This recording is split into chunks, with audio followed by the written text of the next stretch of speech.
ان الحمد للہ نحمده ونستعینه ونستغفره ونعوذ باللہ من شرور انفسنا ومن سیئات اعمالنا من يهده الله فلا مضل له ومن يضلله فلا هادي له واشهد ان لا اله الا الله وحده لا شريك له واشهد ان محمدا عبده ورسوله اما بعد فإن خير الحديث كتاب الله وخير الهدي هدي محمد صلى الله عليه وآله وسلم وشر الأمور محدثاتها وكل محدثة بدعة وكل بدعة ضلالة وكل ضلالة في النار. أعوذ بالله السميع العليم من الشيطان الرجيم من همزه ونفخه ونفثه. بسم الله الرحمن الرحيم. رب اشرح لي صدري ويسر لي أمري واحلل عقدة من لساني يفقهوا قولي.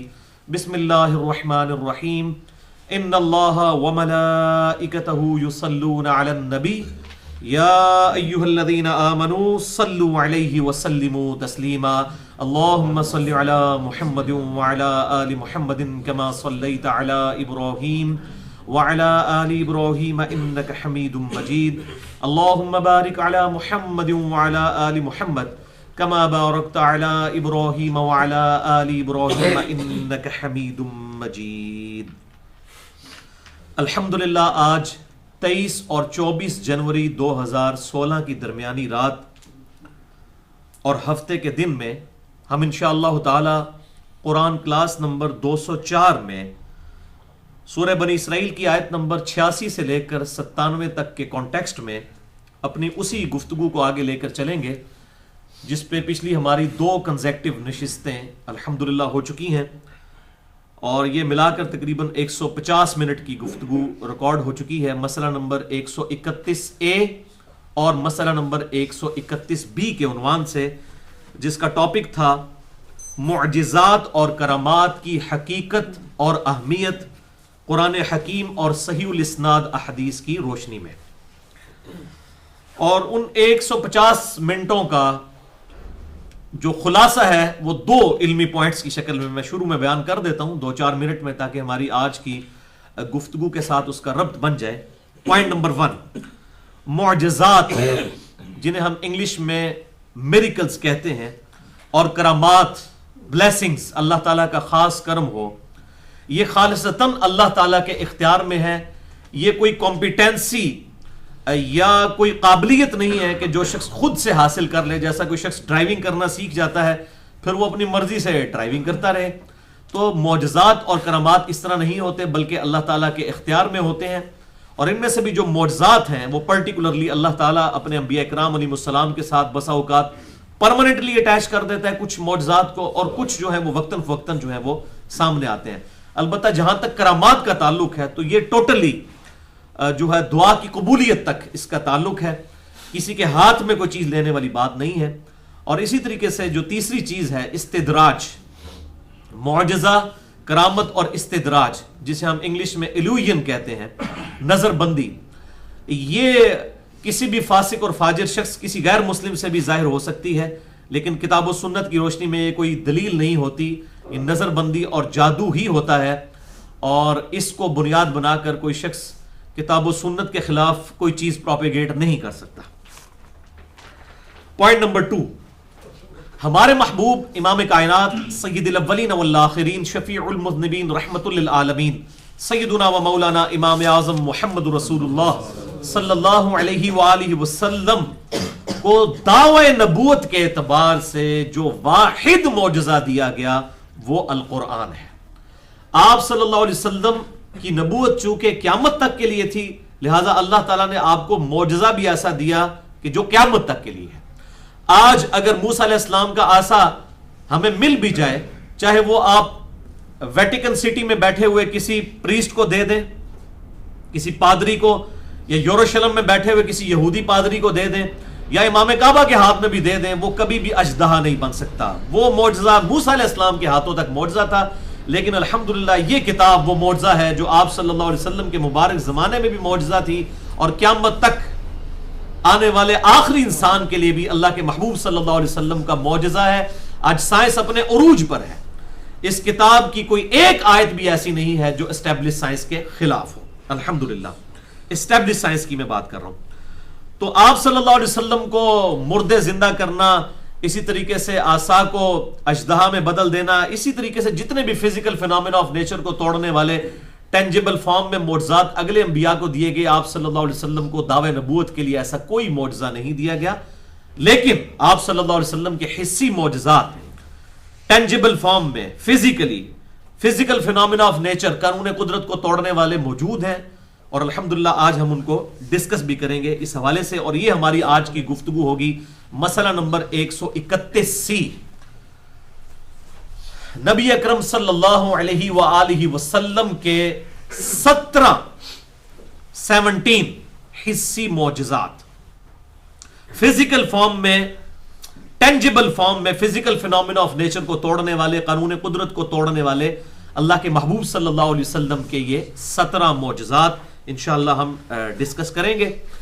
اور یہ بھی 2 حصوں میں ڈیوائیڈ ہے. 17 کی نسبت میں نے لی ہے صحیح بخاری اور صحیح مسلم کی احادیث کی روشنی میں بھی، اہل سنت کے ہاں بھی، اہل تشیع کے ہاں بھی، بلکہ اس سے بھی بڑھ کر اجماع اور تواتر کے ساتھ یہ بات مسلمانوں کے اندر موجود ہے، چاہے وہ اہل سنت ہوں خواہ وہ اہل تشیع ہوں، کہ فرض نماز کی رکعتوں کی تعداد دن رات میں 17 ہے. فجر کے 2 فرض، ظہر کے 4 فرض، عصر کے 4، مغرب کے 3 اور عشاء کے 4. اس 17 کی نسبت سے میں نے یہ 17 جو ہے معجزات انشاءاللہ ڈسکس کرنے کا ارادہ کیا ہے. اور اس کی بھی پھر آگے ڈویژن ہے. 12 جو ہے 12 ربیع الاول کی نسبت سے 12 معجزات وہ ہوں گے جو پرٹیکولرلی آپ صلی اللہ علیہ وسلم کے حسی معجزات، فزیکل فینومینا آف نیچر کو، قانون قدرت کو توڑنے والے.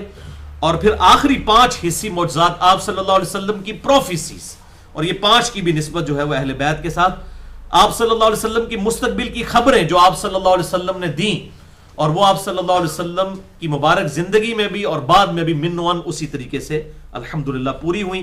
تو یہ 17 حسی معجزات ہم ڈسکس کریں گے.